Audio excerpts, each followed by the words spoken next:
There we go.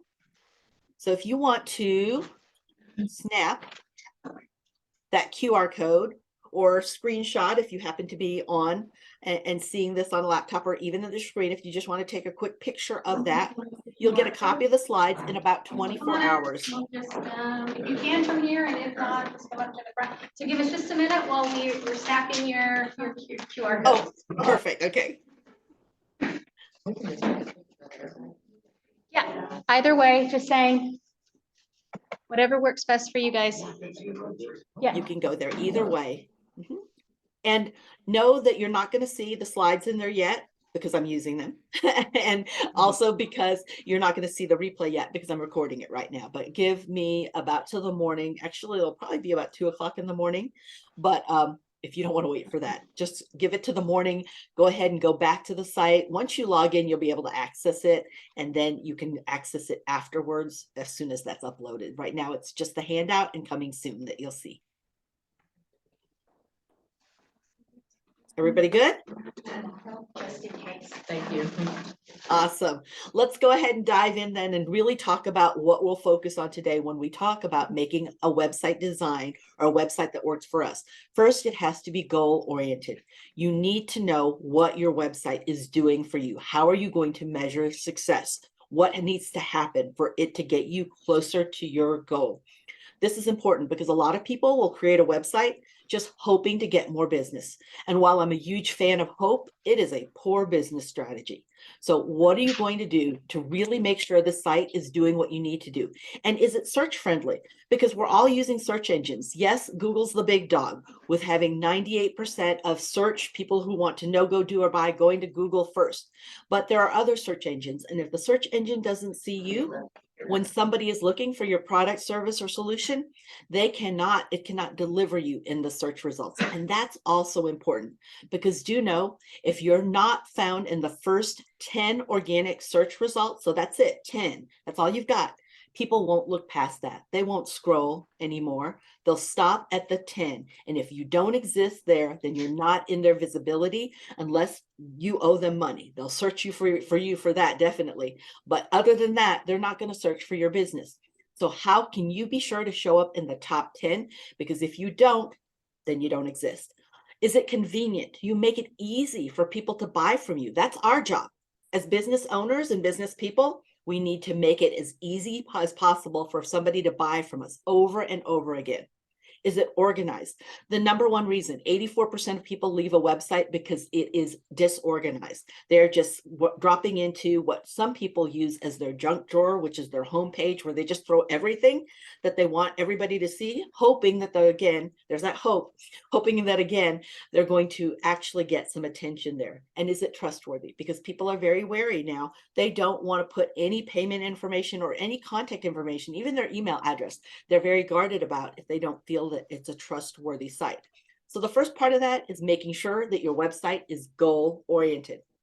All right, let's talk about goals. And if you have any questions, these are the slides when I will take a moment and pause to see if there are any questions. But do know that I will take longer questions towards the end. I do want to be respectful of everybody's time.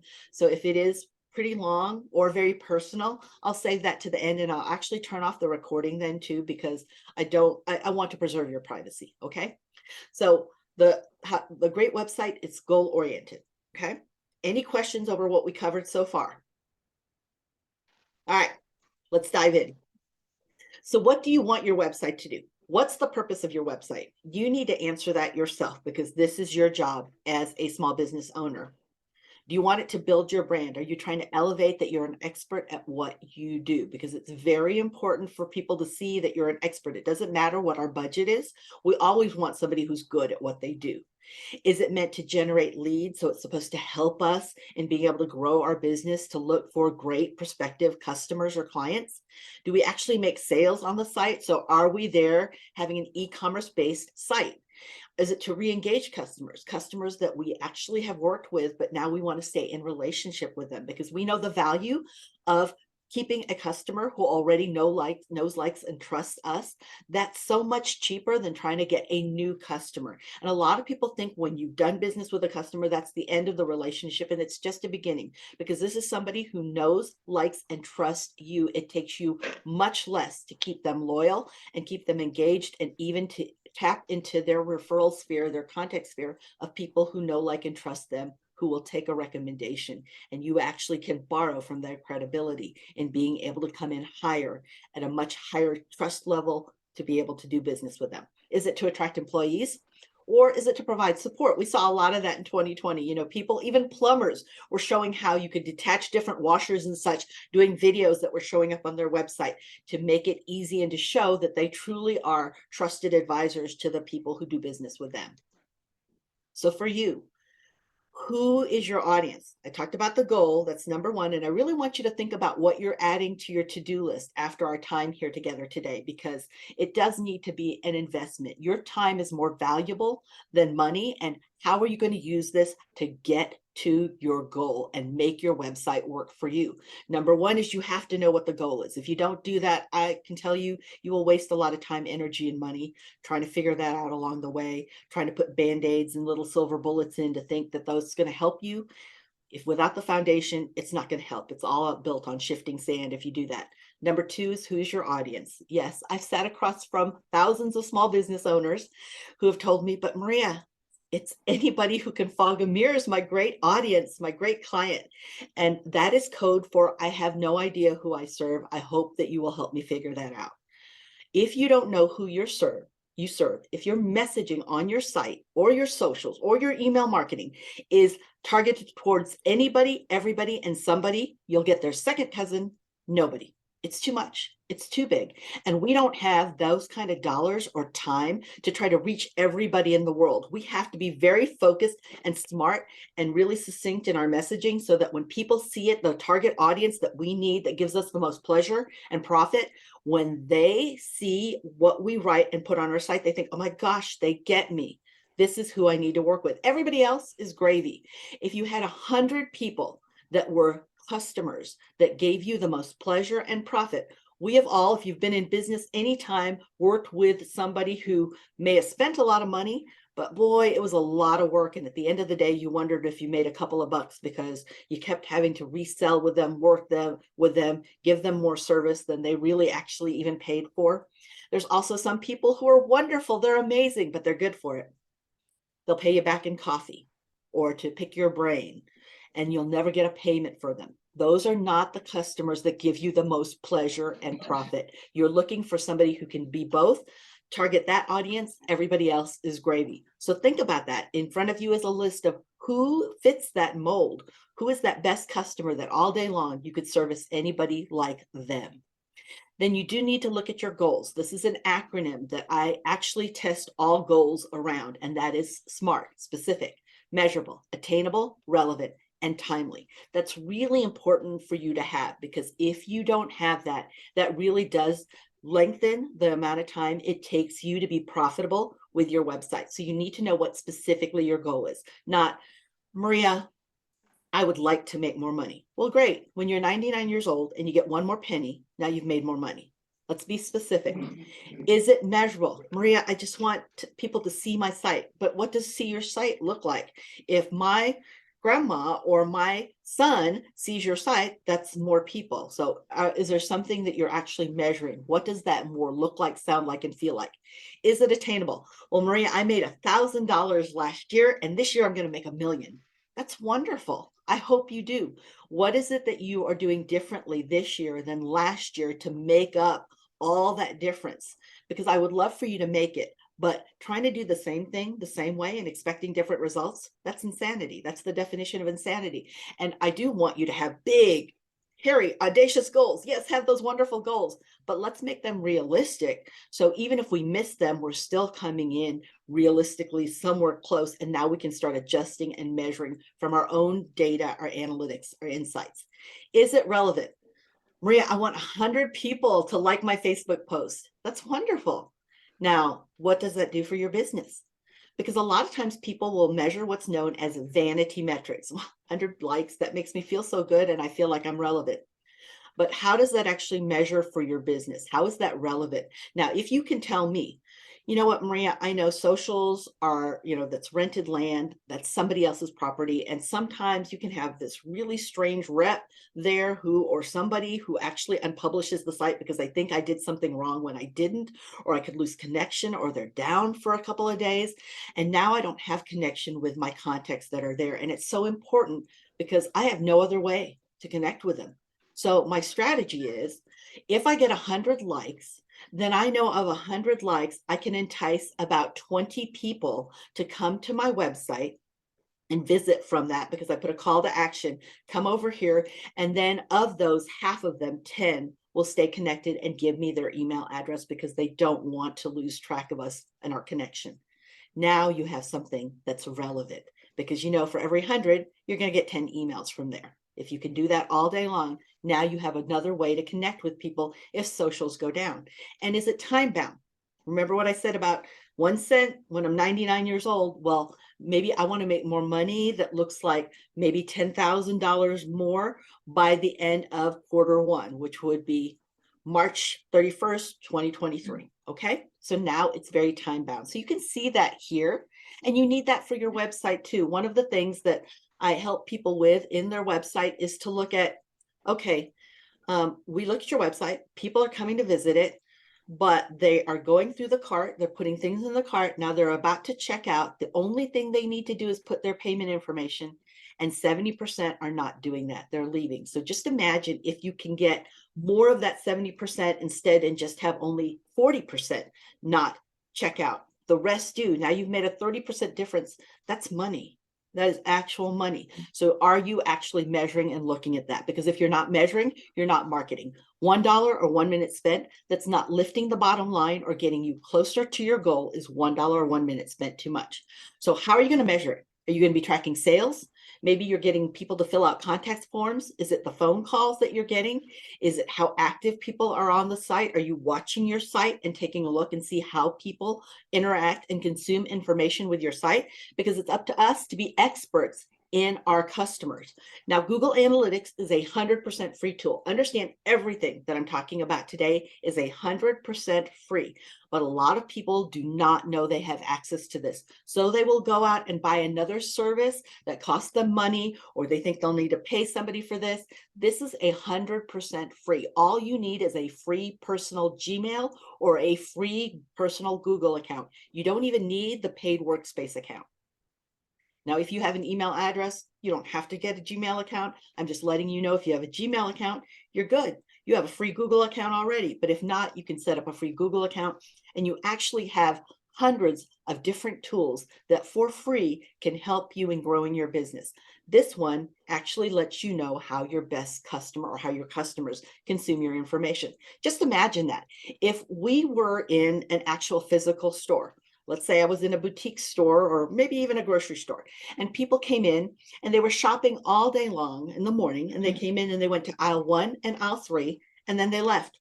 Nothing. They checked out with nothing. Aisle 1, 3, left. 1, 3, left. All of a sudden, noon comes around, somebody comes in, they go to aisle 1, aisle 4, aisle 3, they buy. 1, 4, 3, buy. Now I have to ask myself, what's on aisle 4 that is getting them to buy? Is it the people in the morning or the people in the afternoon? Maybe that's my best customer. What is it that I can do better to get that 1, 4, 3 going where they're checking out? We would do that in an actual physical store. We'd want to understand what is most important and matters to our customer. So if you think about that, they come in the first page, your home page, they go to page 3, and they leave your site. 1, 3, 1, 4, 3. They do whatever the success action is. They buy, they leave their email address, they sign up. What is it? So this is telling us what that is. Google Analytics is 100% free. You connect that with your website. You just verify that you are the business owner, and now you can start getting the data from that. Do you understand Google changed Google Analytics from UA, Universal Analytics, to Google Analytics 4 in 2020? That has not been something that a lot of people have made that change to, but understand June of this year, June 2023, that Universal Analytics, the original classic analytics, will be gone, and GA4 will be the only one, Google Analytics 4. It's important to keep this in mind because A lot of people think they're just going to take their data from Universal Analytics and apply that to Google Analytics 4, but that's just not true. So I even don't like the term here on this slide that Google uses, which is migrate. It doesn't migrate. The minute you connect Google Analytics 4 to your website is the minute it starts tracking data. Anything before it is not being tracked at all. So you lose that information. What I do like about Google Analytics 4 is it does take into actually account what people are doing now, that people are different shoppers and different in interacting with their site. So for example, I might start the day and look at a site on my mobile phone.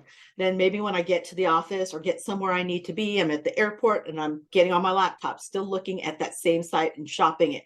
And then I'm on the road and I'm headed home. I come home and I throw it to my smart TV. It is tracking all of that that's happening because we all come from different devices now, not just one device. So it's giving you that well-rounded look of what that best customer does and what matters to them. So you'll see what's happening in real time. So for example, let's say I did a post on Facebook and I have a call to action to come download this PDF for the information. In real time, I can see who actually is coming from Facebook to the site and know whether or not this matters. Not just it feels good, I can see actual numbers. Also, what's converting? What on your website works? Is it page 1 and 3? Is it the video that you put up there? Is it the PDF to download? Where are they coming from? One of my favorite reports to look at in Google Analytics, because when you know the source, like they came from email marketing, I send an email out, they came from email marketing, my email marketing works. I send an email out, but at the same time, I followed up with a text message marketing and they came from text messaging. Text messaging works. I posted on Pinterest in a Pinterest story idea, but I actually also did an Instagram reel, and in my bio, I had a link here, and that's where they're coming from, is my Instagram reel. Or maybe they go from my reel to my TikTok to LinkedIn, and then they come to my site and then go read reviews for social cred. I want to know all of that because that makes me an expert at my customer. And then also, what are they doing in your site? Are they looking around? Do they watch a video, consume information, read a blog post, look at your photos, and then leave their information or buy? How is it that they're actually seeing things that are helping them in their decision journey? So again, those are some of the reports that you can see, and I take a deeper dive into this. If you're interested, I can actually do a great webinar that will give you all the basics of how to use Google Analytics 4. I'm not going to cover that here, but I do want you to know that this will help you make a website that works for you, because if you're not measuring, you really don't know. You're going with gut instinct, and while that may have served you so far, that does not let you know what your best customer is. And the grim reality of it all is we are not our best customers. And if we are not willing to learn from our best customers, then we really are at a competitive disadvantage. A great website is also friendly. So any questions of what we've gone over so far? Helpful so far? Yes. Awesome. All right, let's be search friendly, because if search engine can't see us, then it can't give us in search results, which will really be awful because people are searching whenever they need anything. So we know that people first look close to them. There are 3 factors that actually fuel Google's algorithm, that secret sauce of where Google actually shows us in an organic search. And number 1 is relevancy. How relevant, how well do you match to what the person is searching for? So let's say, for example, I'm a pediatric dentist, and I say that we're a pediatric dentist, we serve children, ages this to this. You know, I might cover that all in my website and even all my social profiles. But when Googlebot is going to search, when somebody says, hey, Google, hey, Alexa, or they do happen to type in something, then they're saying, hey, I got a 13-year-old and his teeth need straightening. How well does that match to saying that you're a pediatric dentist? It doesn't. And Googlebot may not be able to figure out that those are close to the same. So now you're not showing up because you're not relevant. Relevancy has a lot of weight in Google's algorithm. How well do you match? That's why it's important for you to know their words. How can you learn what their words are? There are several things you can learn from, but I'm going to tell you some easy ways. If you have customers already, go read your online reviews, because in their own words, they're telling you what matters most to them. If you don't have customers yet, go read your competitors' reviews, because in their own words, they're telling that competitor what matters most to them, and also what's not working, which gives you a chance to see if maybe that's a sweet spot for you that you could provide that. Now, when we're looking at a search result, this is on a laptop. Understand, people are coming here first on mobile. In fact, I was in an Amazon meeting earlier in the week, and Amazon designs for mobile first and desktop only if they have time and enough energy and money to do it. Amazon always goes mobile first because that's what we do. It's a very powerful machine that we carry in our backpack or a purse or a pocket. So as you're looking at the search query, you'll see you can search right up here, or you can also search in the address bar. You will see now, not pictured here are the photos that I was talking about that are Google Shopping ads. That's a paid position. So that's an ad, it's paid.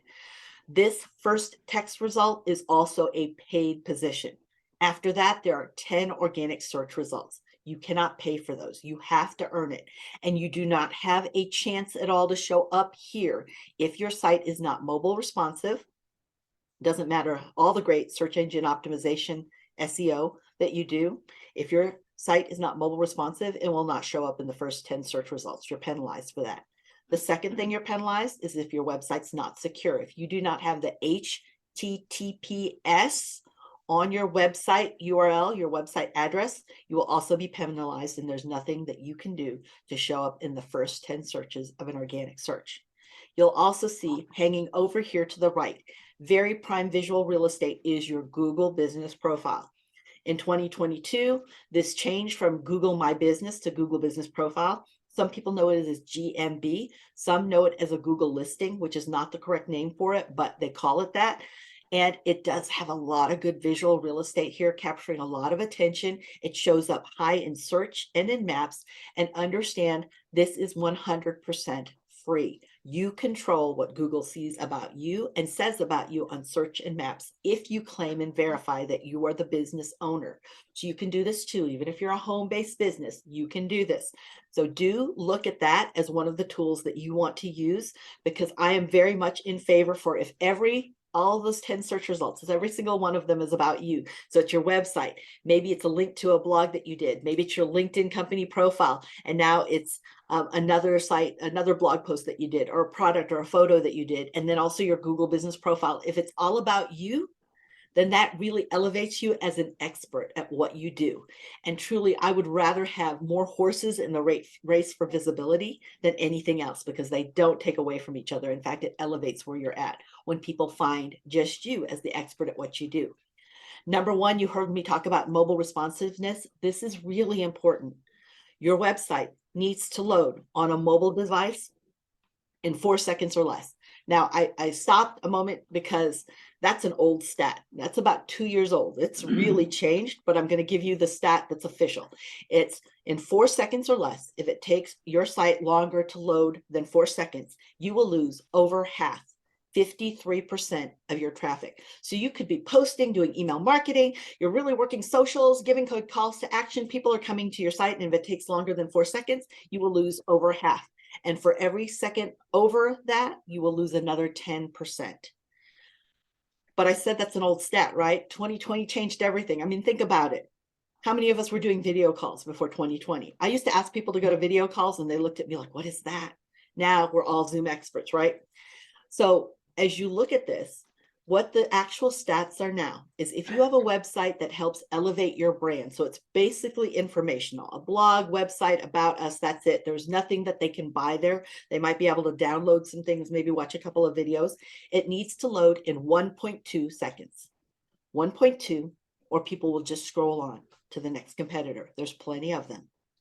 If you have an e-commerce site, so e-commerce site, understand you have product photos, so a whole list of different SKUs or products that you have, and all that information, even sometimes videos there, sometimes several photos of the same actual product, showing a lifestyle photo, a white background photo, all of that, it still needs to load in 1.8 seconds or less on a mobile device.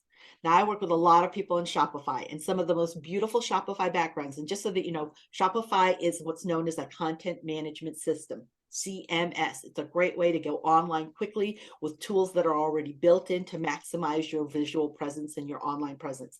So Shopify is a CMS, WordPress is, Wix, Squarespace, WooCommerce. Those are all what's known as CMS, content management systems.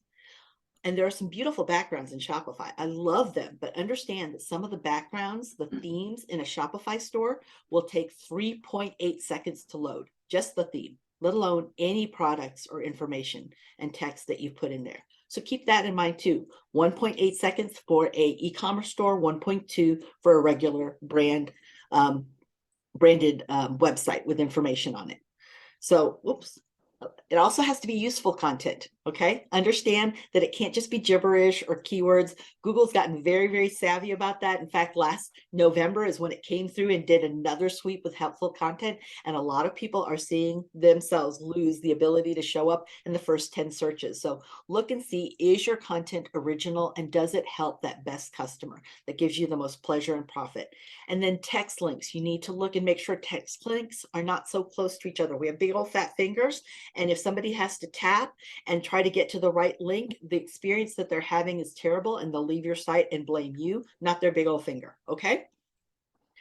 Also look at your page titles and descriptions. You need to use the words that people actually are using here, right? So for example, during 2020, when everything was happening, one of the most searched things is if you were in IT and tech support. So let's say you had an IT or tech support business. What do you think people were searching for? If they needed help, you know, Windows 11 came around and now wanted to do an update, or they couldn't turn on that computer, or the horrid blue screen was there. What are some of the things you think they were searching for? Any guesses?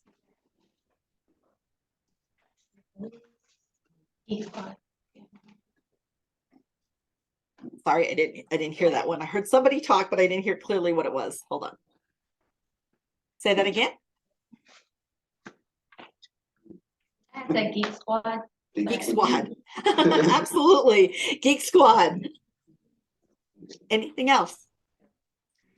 If you needed tech support, what do you think people are searching for?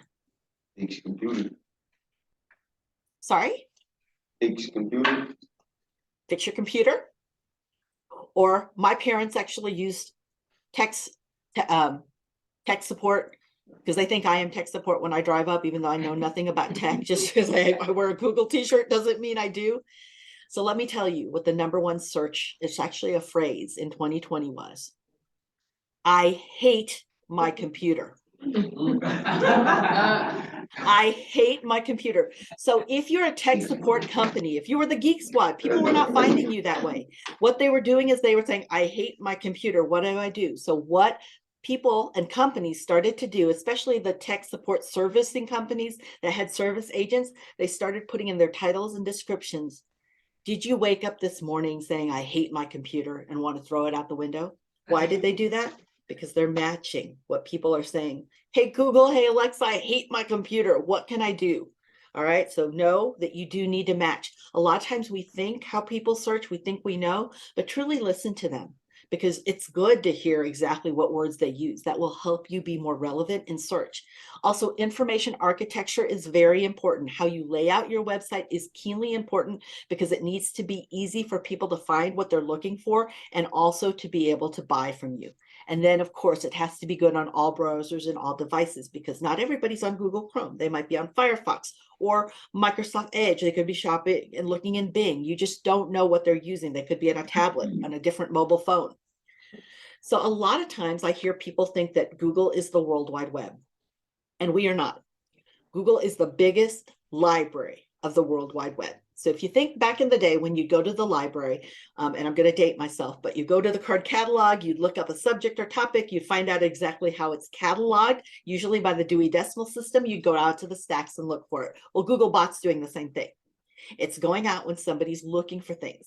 My question for you is, when you've created your website, when you do that, have you entered your website into Google's library? Because a lot of people just think they're going to throw it up on Google and there's that hope again. They hope that Googlebot's going to find them, but they don't take ownership of the fact that you can enter your information in Google's library yourself. I like to do that because if you see right here, this is the door to the library. If I wait for Googlebot to find my site, I put it out there and I hope it's going to find me. It could take up to 90 days. If I enter it into the library myself, it will be seen in 24 hours.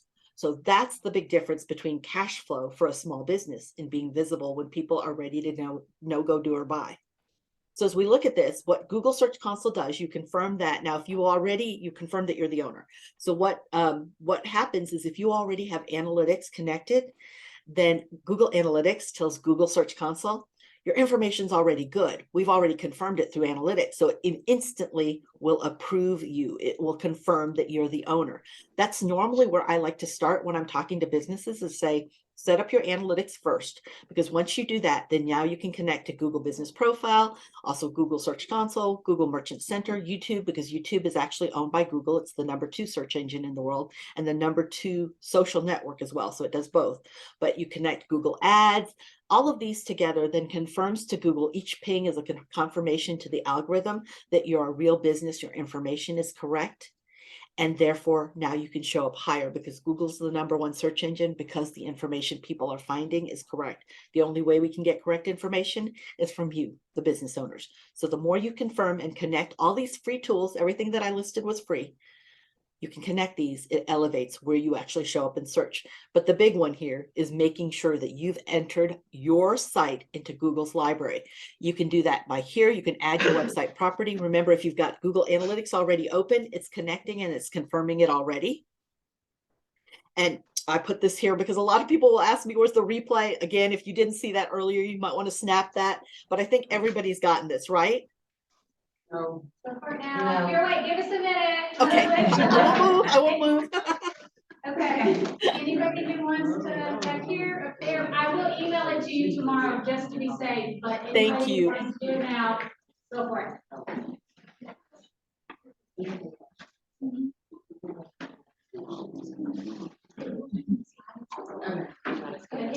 Hey, I see. Maria, Yes. while you're at it, your Instagram, what's your app for Instagram?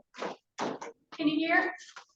What's my something for Instagram? I'm sorry, my app? my is at Maria Elena Duron, and I'll share that at the end also. It was at the beginning, but I'll share it at the end too, because sometimes people misspell my last name. It's MariaElenaDuron. But that's Thank you. You're very welcome.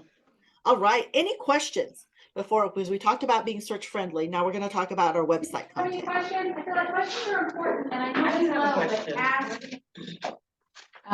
So you said to be more searchable, we need to do the Google Analytics first and then the Google Search Console. Are those like apps, or is just free with the Google account? It's And free. how do we integrate that into our website? Sure, it's free to a Google account. So you'll set up Google Analytics first. Okay, so let me see. I think I'm logged in here. I'm gonna switch screens in just a moment. Remember, now I'm a Zoom newbie, so give me a little bit of patience here as I go here. Okay. When you're logged into your Google account, okay, you should be able to see, let me bring this up here. You should be able to see my screen, do you? Yes. Okay, where it says Google, you see, this is my Google Business Profile. If you go up here to the app keypad, if you hover over there, it looks like a waffle, but it's Google Apps. Click on that. And now you're going to go ahead down and you'll look for, if you see Google Analytics listed there. Sometimes it is, sometimes it isn't. It just depends. Really, it's custom for each account. But if you'll click here to the more from Google Workspace Marketplace, did you see a new tab open up? Yeah. Okay, so now you can go through here and you can look for it too. You can find it this way. But the best and easiest way, so you don't have to search through all these, is just go to g.co/analytics. And that'll take you straight there. Once you sign into analytics, because I'm already signed into my Google account, you can tell here because you see my little photo, so I've already signed in. If I click sign into analytics, it will refresh and take me straight into my Google Analytics, okay? Once you sign into Google Analytics and you've connected your site with Google Analytics, then what is nice is that Google Analytics actually plays friendly with all the other Google tools, and it will confirm already when you go to Google Search Console, which you get there by going to g.co/search console, so SEARCHCONSOLE. If you go there, refresh, it will also recognize and it'll pull in that Google Analytics has confirmed that you are an actual website owner. Make sense? All right, let's talk about great content then. We know people are going here. We've talked about that quite a bit, but here's what we need to do when we talk about great content. It needs to be easy. When we say responsive, that means mobile responsive. When people have to pinch and zoom or swipe side to side to be able to finish what they're reading, that means your site is not mobile responsive. It needs to be able to be read easily without doing that on a 4.5-inch screen. We also need to make payment processes simple. If they have to go through more clicks just to get to pay you or to do the success action that you want, then that also keeps them away, because the more clicks they have to do, the more chance they actually leave. And if you give them personal recommendations, that truly does make it easier for them. If I bought a big product, let's say I bought an automatic grass litter box for dogs, they run about $275. I've paid for it, then I don't want to visit the site and have it say, do you want to buy one? I'm like, no, I'm one of your best customers. Tell me what makes this better so it doesn't smell, or it works best, or it's nice and easy, or it stays beautiful. I want that personal recommendation. We also need convenience. Are you providing that? Because it needs to be easy for them to be able to consume or do or buy your product or services. Is it flexible, easy shipping? Do you provide virtual consultations if they don't want to go out the door? Do you make it easy for them to learn more and ease them into being able to purchase? So when we look at responsive design, the first thing is we do need to think of mobile first. Some of the big culprits that slow you down on your mobile site load, so that would make it more than 1.8 seconds or even more than 4 seconds, is that you'll see people put humongous photos on there. Your photo, while to look good in a print publication, needs to be about 600 dots per inch, so DPI, excuse me. But in mobile or online, it doesn't need to be more than 96. So keep that lower. A lot of people too will upload videos, and videos can really slow down a site.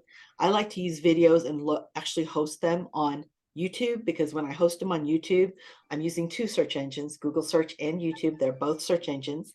I am not slowing down my site.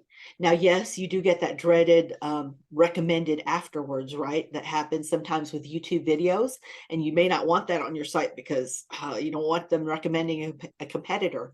But what I'll do is do a suggested next step. So that's a card at the end, which is take them to another one of the actual videos I have. You do need to have more than one video on your YouTube channel to do that, but you can do that and keep them on your site as opposed to going to anybody else's. And it also speeds up then your site load time because you don't have that heavy video there. A lot of people too want to put everything here because we are experts at what we do. And the hard part of being an expert at what we do is we have to figure it out how to put it in bite-sized pieces to share with somebody. And that is sometimes a struggle. Also, make payments processing easier. You'll see this here. There are several ways. Shop Pay is through Shopify, Amazon Pay, if somebody has an Amazon account. It's already picking up the information they put into each of these accounts. So they don't have to sit there and try to, with their thumbs, try to fill in all of this information. It knows them. PayPal, Google Pay, Apple Pay, all of this knows them. So the more opportunity you give it, make it easier for them to just check out, the more chance you have to earn the business. Now, it can also recommend similar products. Remember what I said about those similar products? You want to showcase something that really complements and shows what they were looking at or what they already purchased from you. So it could be, hey, you know what, I'm really interested in this coffee mug, but we can see, oh my gosh, you like Jack Skellington on the coffee mug. So maybe you want a tumbler with that. And maybe you also want a blanket with that, and maybe a pillow, and maybe a koozie. So it starts recommending to me because it sees my interest. I've self-disclosed that I have an interest in this by actually putting that in my cart. And now you can start complimenting and actually increasing your average order value, because now they're putting more in there. Or even if they don't put more in that order, if you look at the lifetime value, that's known as LTV of a customer, if you can increase that, that's more that you actually get and you earn from a customer. So when you're building your convenience into a website, do you provide that curbside pickup, and can they find that easily? Do you have shipping that's easy for them to work through? Keep that in mind. Or do you provide virtual consultations? Put those where they can find that and see that. So when we say think mobile first, if you will go here to this site, g.co/mobile friendly, then what will happen is you put your website address in there, and it will let you know whether or not you're mobile friendly or not. It'll also let you know if your site loads fast enough or not. It will also tell you what to fix, which is what I like because I'm not techie. Now, what that test will tell you also is everything's usable, because there was one business I was working with that they decided they had a great product. It was really their number one seller. So they decided to do a pop-up about it because they wanted to do a little bit of a discount for everybody who got that product, because they were introducing another product. The problem is, the day they were deciding to do that, they came back at the end of the day and nobody bought that product at all. This is their most favorite product. What they found out was the pop-up that was talking about all the great things and goodies that they get if they buy that product completely covered the screen, making it impossible for people to shop, and they couldn't get to the little X. So they didn't make sales that day. How your page appears on mobile, this is important for you to look at. There are tools within Google. I can show you those in a few minutes if we have time to do that. And then, of course, additional resources that are available to them to help them through the decision journey. It really is good for us to understand what that customer needs to be able to make some good decisions, and the information that they're seeking. If you can help them from getting into any pitfalls, that truly does elevate you to a trusted advisor. Now, how can you know whether or not your site is responsive? In addition to doing that test, you can use what's known as Google Chrome Inspect. So if somebody just would like to tell me their website, let me see if I can actually get this up here. Got to do a new share. Somebody want to share what their website address? www.quakenails, quake like earthquake, nails with a Z. Quake nails. I'm sorry, dot. Nails with a Z. Oh, Z. Okay. Is it .com? .com. Okay. And you guys can see my screen, right? That I'm showing Quake Nails. Yeah. Okay. Just want to make sure. Y'all, thanks for being patient with me as a Zoom newbie.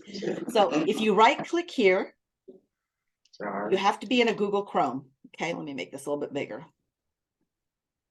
If you right click anywhere on the site in Google Chrome, you must be in Google Chrome. Click on Inspect.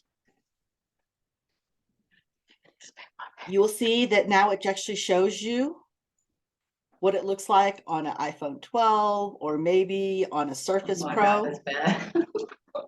And you can see that instantly. You don't have to worry about calling a friend or texting them saying, what does this look like? You'll see a lot of gibberish over here too. You don't have to worry about that. So that's how my website looks on an iPhone 12 right now?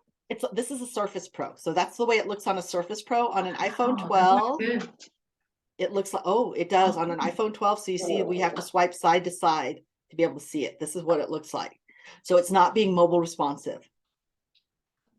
And it might be mobile test, and it said my page is usable on mobile.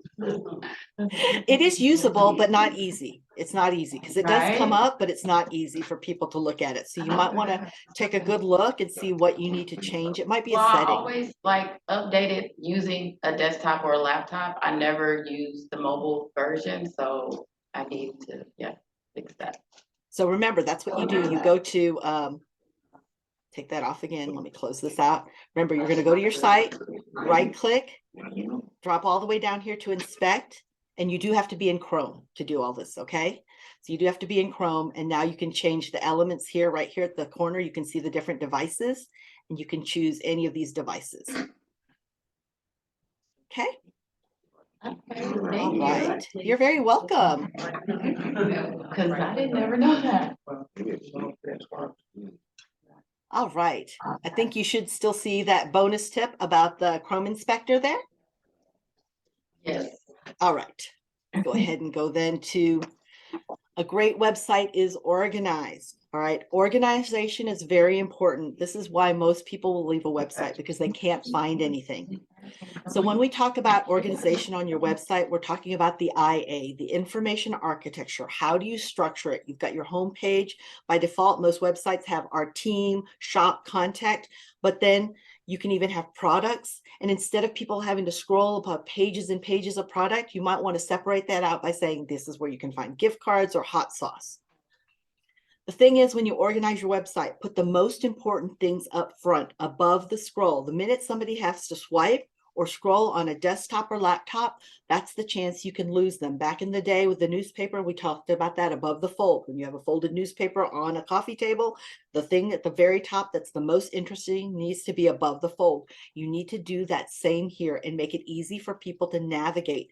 In fact, one of the expert tips I'll tell you is to make sure on your site to put a search icon and let them be able to search your site, because they're going to look for things and you won't know what they are other than they might hit a 404 page, a page that doesn't exist, and then they'll leave. When you can actually see what they search and say, oh my gosh, everybody was searching for forklifts here, or everybody was searching for Cajun hot sauce. Now you can start bringing that, changing exactly where that shows up on your site, because maybe it's too deep in your site for them to find. You can start making some decisions though, but it's important for you to scope this out on what works best already, and you think, and now you test. You know, everything's about testing, because we're not our best customers, and our customers will need to tell us by their actions what matters most to them. Now, where you can find out about what people are looking for, where they're searching for, remember you heard me talk about fishing where the fish are, being able to show exactly where people are looking right now, because you don't know what devices or what they're exactly looking for. And it's hard and takes a tremendous amount of time, energy, and money to get people to look over here when their eyeballs are here. I like to use this free tool. It is, to me, one of the biggest unsung heroes of Google, because this will let you know what people are searching for around your actual industry, around your business, around your competitors in your business, or even in your location. We were working with a pizza place, and he really thought that the way to get more people to his shop was more variety in pizza and to lower his price. But what he found when he looked at Google Trends for his city is that people were actually searching for farmers market, farm to table vegetables. He decided, instead of lowering his price, the variety he was going to bring in was talk to the local farmers and feature 2 local farmers on his pizza and let people know that locally, because that's where the eyeballs are. You see, even with a veterinarian in Corpus Christi we were working with, what they were searching for that day was cheapest veterinarian in Corpus Christi. He didn't know what to post about that today on all his socials and even on his YouTube channel. So when he saw this, he's not the cheapest, but what he said in all of his description text and blog and the description of his YouTube video he did that day was, I'm not the cheapest veterinarian in Corpus Christi, but we are the best because we treat your 4-legged family member, and he went into detail there. So you can use this if you've ever wondered, what do I post about? It's great for that, but also what should be on your website that's relevant to what people are searching, and where are their eyeballs already. I like to look at it to see what people, I bring it up every morning, and I like to look and see, I put 3 competitors in and see what people are searching to get to those competitors and see if we can get some of those eyeballs looking at the business that we're working with. Also understand 404s, those are pages when they try to get to a page in your site and it doesn't exist. You can make it funny. You can put a lot of links there, make it work, because you've got their visibility. They are focused with intention, and now make it work for you, putting some links in there to really help them get back engaged into your site. And lastly, your website has to be trustworthy, because if we think it's a phishing site trying to get all of our information, trying to invade our personal confidential information, we are not cool with it. So you need to understand about security, that HTTPS, what provides secure payments here. I was working with an e-commerce store. It was a beautiful Shopify e-commerce store, but they happened to put in different sizes of photos for their actual product. So what happened then is everything looked a little bit off. Their buy now buttons were coming in kind of wonky and offline. And understand, when people see that, they don't think that's a professional site, and they won't spend money there because they're worried about their actual data and their payment information. So for you, how you can build your website reputation, remember what I said about Google has 3 things that each have 1,000 things underneath that are the factors that determine where you show up in search.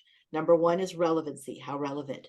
Number 2 is actually distance. You saw me say that earlier about near me. How far or how near are you from the person that's searching? But number 3 is, what's your prominence score? When was the last time you updated your website? Do you have reviews on your website? Do you respond to your reviews? 97% of small businesses, or any business, do not say thank you for a good review. So if you want to stand out with your reviews, say thank you, because a lot of times we pay attention to the negative and we just assume the positive and thankful people and the 5 stars are going to understand that we think that they're awesome. Say thank you, and you really do differentiate yourself.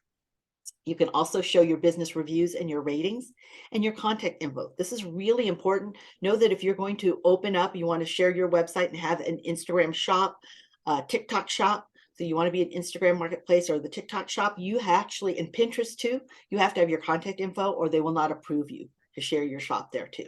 Okay.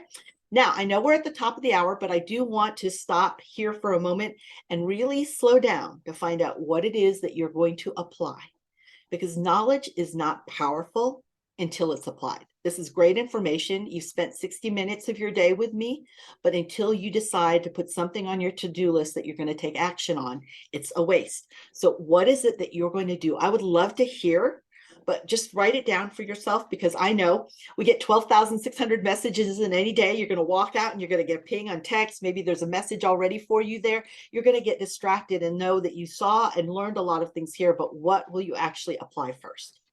What will be that thing? Okay. And I want to say thank you to the Community Action Agency of Oklahoma for being the wonderful host and Google partners to make this available to you. If you have any questions, they are vested in your success. That's the reason why I'm here, why I've been invited. They do want to support you and help you. They're there for you if you have any questions. And I say take advantage of that help and other people's experience, because we just do not have enough really good help for us as small businesses as we grow and go. But I do thank you and thank them. If this has been helpful to you, I would love for you to be able to provide a review for me. Now, who was it who said that people weren't leaving reviews? Whoever said that, here's a great place. If you want people to leave reviews, that you can do, you can actually let them know. I went back, didn't I? There you go. You can take that snap of that QR code, and I would love for you to leave me a review, but you don't have to. And again, this is how you get a copy of today's slides. Now, let's go into Q&A though, because I'm going to go ahead and stop this part because I want to go into Q&A and I want to preserve your confidentiality. So I'm going to stop the actual recording.